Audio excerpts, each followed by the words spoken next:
When I went through the leader challenge, I'm not sure exactly how it's run now, but the way we did it is you watch the video, they show the scenario, stop it, and you talk about what you did. And I thought that by far I took more from the leader challenge than almost anything else. It just put me in that mindset of, if I'm there, how would I do this? And I think that kind of just changed the way I thought. When I had conversations with mentors and leaders after that, I really kind of thought through it and really, put myself in their shoes. And up to that, before I did the leader challenges, I never really put myself in anyone else's shoes. Not because I didn't want to, I didn't know. I think about some of the things we talked about and some of the challenges that we went through. I've had very, very similar challenges, and I've actually thought back. Like, I remember the debates we had. Hey, this guy would have done this guy would have done this, and I actually thought about it. The different scenarios that you can take yourself through, I must have come upon that 30 different times, maybe, in different ways. It really just kind of put me in a mindset. It just kind of changed the way I thought about it.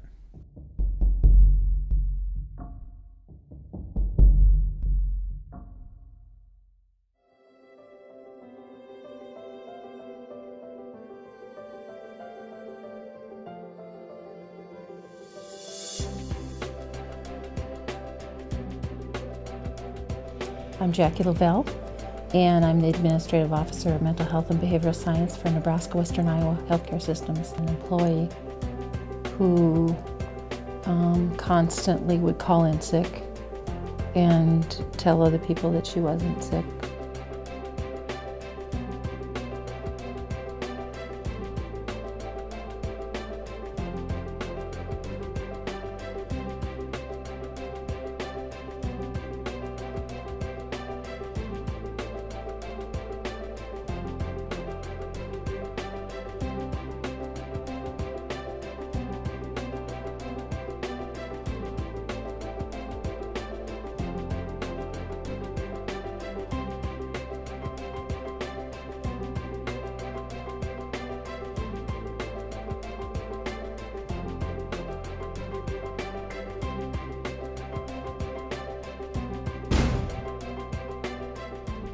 So I had about 3 weeks left in country. I wasn't supposed to be driving or getting on the road.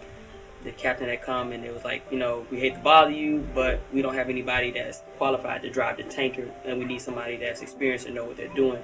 Can you help us out? We know you're leaving in 3 weeks and you're not supposed to be pulling any missions, your replacements are here, but the driver's sick. So I was like, okay, no big deal, sir, no problem. I'll suit up.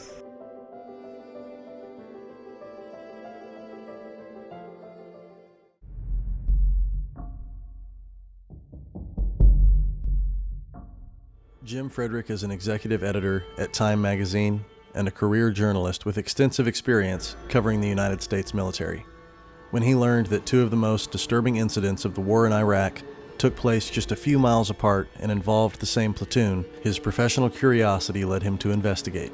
This became a 3-year journey of research and interviews that ultimately resulted in his book Black Hearts, an exhaustive account of the 1st to the 502nd Infantry Battalion's tragic deployment to Iraq, including the rape of an Iraqi girl and the murder of her family by 4 rogue soldiers. Mr. Frederick's experiences give him a unique, qualified perspective on our Army profession. The following segment presents some of his reflections on the intersection of military, civilian, and journalistic interests. The great strength of the Army is that it is actually under civilian control all the way up to the president. And I think any system, even for a unique culture and a subculture, it's very dangerous when it is completely self-policing, or you don't understand us to the degree that you couldn't possibly fathom the decisions that go into the decisions that we make, so you have no say-so over us. That's a really dangerous sentiment.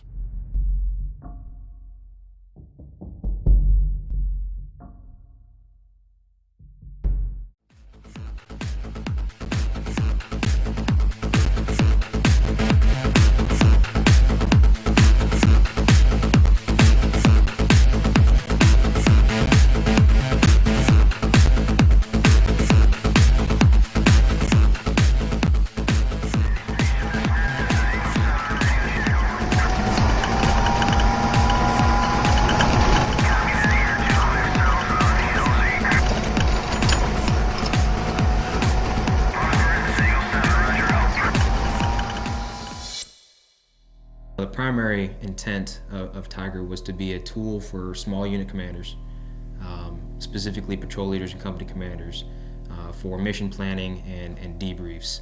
And that's absolutely what they used it for.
Doing great.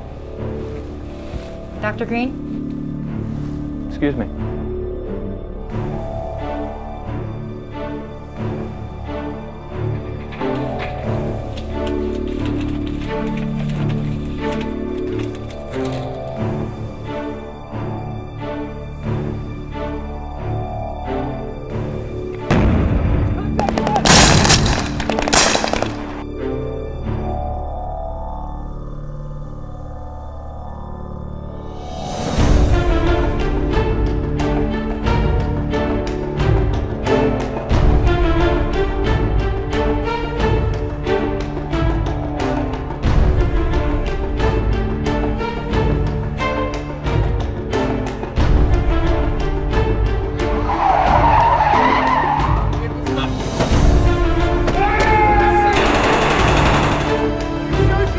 Doc, you don't want to go in there.